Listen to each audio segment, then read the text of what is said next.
আজি আকৌ এটা মই নতুন কথা ক'ব খুজিছোঁ।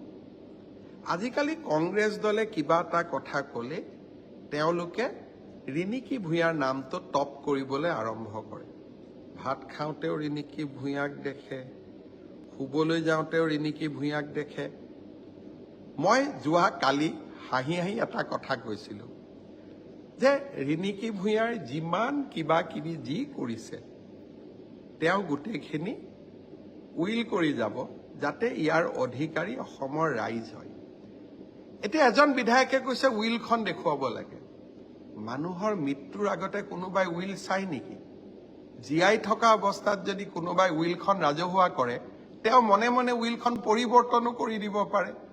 উইলৰ নিয়মেই হৈছে যে উইল মানুহে মৃত্যুৰ পিছত চায়, উইল মানুহে মৃত্যুৰ আগত নাচায়।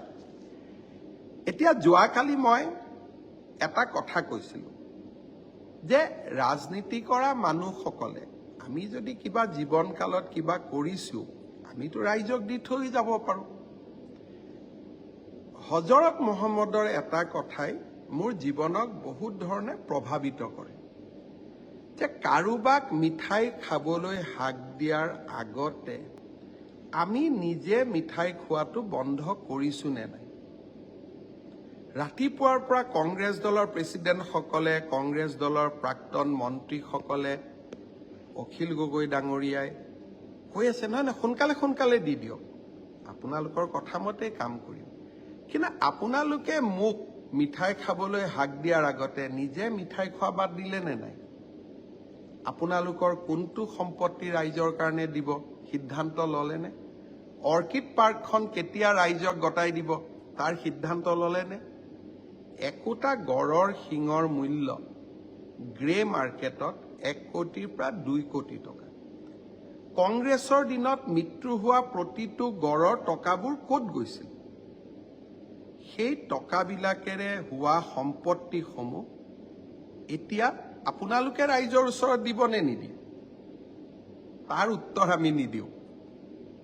আজি মই গৌৰৱেৰে সৈতে কম, মোৰ পত্নী বুলি নহয়, আজি সকলোৱে লগ হৈ এখন অনাথ আশ্ৰম চলাই আছে, এটা দিব্যাংগ শিশুৰ বিদ্যালয় এখন চলাই আছে। সমাজ উপকৃত হ'ব।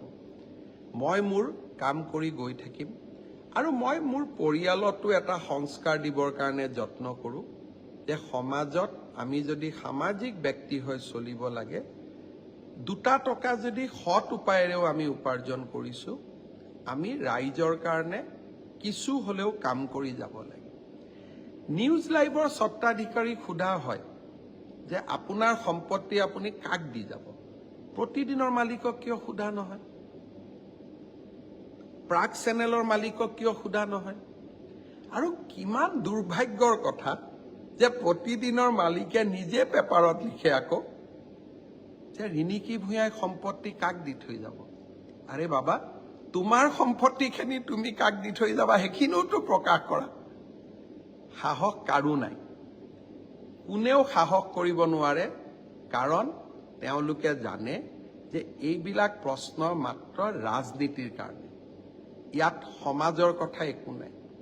আপোনালোকে চিন্তা কৰকচোন, USTMৰ মালিকক বচাবৰ কাৰণে দিনে ৰাতিয়ে কংগ্ৰেছ নামি পৰিছে। কাৰণ কি? USTM আৰু অসম চৰকাৰৰ কথা আমি আইনক প্ৰমাণ কৰিম, পানী আহিছে নাই আহা, কংগ্ৰেছ দলৰ ইয়াত কি ভূমিকা থাকিব পাৰে। গতিকে মই কংগ্ৰেছৰ নেতাসকলক কম যে হজৰত মহম্মদৰ মিঠাই খোৱাৰ কাহিনীটো আপোনালোকে বাৰে বাৰে পঢ়ক। ইছলাম ধৰ্মক ভাল পাওঁ বুলি ক'লেই নহ'ব, মুছলমানৰ ভোটৰ কাৰণে কম্পিটিশ্যন কৰিলেই নহ'ব, নবীগৰাকীৰ কথাও আমি মাজে মাজে শুনিব লাগে। মই বিশেষ কথাসমূহত কেতিয়াবা কেতিয়াবা মোৰ বিৰোধিতা থাকে, কাৰণ অসমৰ মাটি ভেটি আমি কাকো এৰি দিব নোৱাৰোঁ। কিন্তু যি মহান ব্যক্তিয়ে যি মহান বাক্য কৈ থৈ গৈছে তাক আমি হৃদয়ত সংস্থাপন কৰি ল'ব পাৰোঁ। সি লাগিলে হিন্দুৱে হওক, মুছলমানেই হওক, খ্ৰীষ্টিয়ানেই হওক। মই সকলোকে আহ্বান জনাম যে মোক নীতি শিক্ষা দিয়াৰ সকলে নিজৰ নিজৰ জীৱনতো তেনেকে নীতি শিক্ষা সমাহিত কৰি লওক। তেতিয়া জগতখন ধুনীয়া হ'ব, তেতিয়া জগতখন সুন্দৰ হ'ব। আজি যিসকলে ভাবে যে আমি কিবা বেয়া কাম কৰি আছো, আমি কিবা ভুল কাম কৰি আছো, আইন আদালত সকলোৰে বাবে খোলা আছে। যিজন ব্যক্তিয়ে 1 লাখ চাকৰি দিব পাৰে দুৰ্নীতি নকৰাকৈ, যিজন ব্যক্তিয়ে অসমত এটা নতুন বাতাবৰণ সৃষ্টিৰ কাৰণে ট্ৰেন্সফাৰ পোষ্টিং কৰা নিজৰ অধিকাৰো বেলেগৰ ওচৰত আত্মসমৰ্পণ কৰি দিব পাৰে, সেই ব্যক্তিজনে কিমান বেয়া কাম কৰিব পাৰে তাৰ ধাৰণা এটা নিশ্চয় আপোনালোকৰো থাকিব। যি নহওক, ৰাজনীতি থাকিব, ৰাজনীতি চলি থাকিব। ৰাজনীতিয়ে আমাক ৰেখা আমি সদায় নিজৰ জীৱনত নিজে অংকিত কৰিব লাগিব।